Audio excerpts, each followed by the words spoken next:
আজকে আমি অনেক সহজ করে করলা ভাজি করব। তো এই ভাজিটা যতটা ইজি কিন্তু খেতে অসাধারণ। তা উস্তে করলা ভাজি তো সবাই কম বেশি খুবই পছন্দ করেন। হ্যালো এভরিয়ান, আসসালামু আলাইকুম। সবাই কেমন আছেন? নিশ্চয়ই ভালো আছেন। আমিও ভালো আছি, আলহামদুলিল্লাহ। আমার এই রান্না যদি আপনাদের কাছে বিন্দু পরিমাণ ভালো লেগে থাকে, আমার ফেসটি ফলো করবেন, আমার ইউটিউব চ্যানেলটি সাবস্ক্রাইব করবেন। তা চলুন, এটা আমি কিভাবে রান্না করেছি আপনাদেরকে আজকে আমি দেখাবো। তো এখানে আমি পানি দিয়েছি চুলার পরে, বলক ওঠা পর্যন্ত রেখে দিব। তারপরে আমি করলাগুলোকে কেটে নিয়েছি, কেটে ধুয়ে রেখে দিয়েছি। এখনই বলক ওঠার পরে এর ভিতরে আমি করলাগুলোকে দিয়ে দিব। তা এই করলাগুলো কিন্তু 2 থেকে 3 মিনিট সিদ্ধ করে নিতে হবে। এটা কিন্তু সিদ্ধ ছাড়াও আপনি রান্না করতে পারবেন। আমার এই করলা ভাজি আর একটা রেসিপি আছে, আপনারা চাইলে ডিসক্রিপশান বক্সের লিঙ্কে আমি দিয়ে দিব, আপনারা চাইলে দেখে আসতে পারেন। তো আমি আজকে অন্যরকম করে রান্না করব, এটাকে সিদ্ধ করে। তা এখানে যে চিংড়ি মাছগুলো দিয়ে আমি রান্না করব, সেটা আমি এখন মাথা ছাড়িয়ে নিচ্ছি, লেজ এগুলো পরিষ্কার করে নিচ্ছি আমি। তো এটার কিন্তু আমি খোসা ছাড়াবো না, শুধু মাথার খোসাটাই ছাড়াবো। ছাড়িয়ে এই চিংড়ি মাছগুলো আমি 2 টুকরা করে দিব।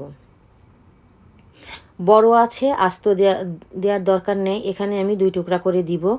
দিয়ে এটা দিয়ে আমি আজকে রান্না করব করলাগুলোকে। তা দেখুন, আমার কিন্তু করলাগুলো সিদ্ধ হয়ে গেছে। এখন আমি এটার ভিতরে পানি ছাড়িয়ে নিব। পানি ছাড়িয়ে আমি চিংড়ি মাছগুলোকে কিন্তু ধুয়ে নিয়েছি, পরিষ্কার করে নিয়েছি। এখন আমি প্যানে তেল বসিয়ে দিয়েছি।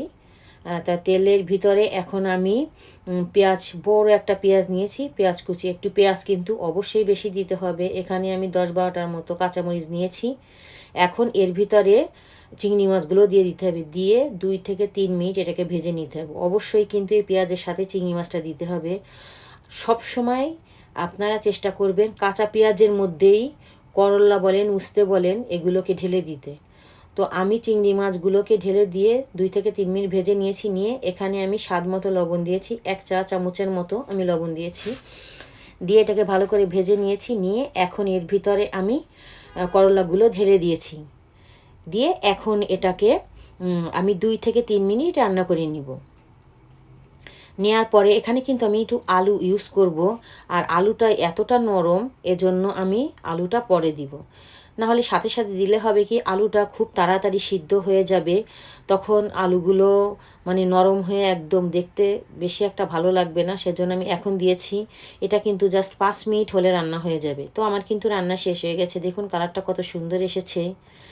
শুধু পেঁয়াজ আর কাঁচামরিচ দিয়ে এত সুন্দর একটা মজাদার খাবার বাসায় ট্রাই না করলে বুঝতে পারবেন না যে কতটা মজা হয়েছে, কালারটা কতটা সুন্দর এসেছে। আমি জানি না আপনাদের কাছে আমার এই রেসিপি কেমন লাগে।